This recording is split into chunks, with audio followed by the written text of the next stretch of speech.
گدا بن کے مدینے دا صدا کریے تے گل بن دی. بسم اللہ الرحمن الرحیم. الحمدللہ کفا والصلاة والسلام علی رسول اللہ.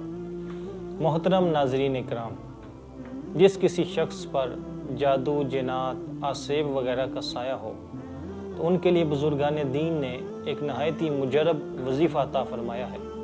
یہ وظیفہ بہت پرتاثیر اور عجب وظیفہ ہے. جو شخص یہ وظیفہ کرتا ہے نہ صرف اس کے گھر سے جادو جنات کے اثرات زائل ہوتے ہیں بلکہ جادو کرنے والے کی طرف وہ جادو پلٹ جاتا ہے.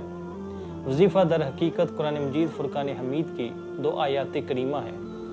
وَإِذَا بَطَشْتُمْ بَطَشْتُمْ جَبَّارِينَ إِنَّا لِلَّهِ وَإِنَّا إِلَيْهِ راجعون.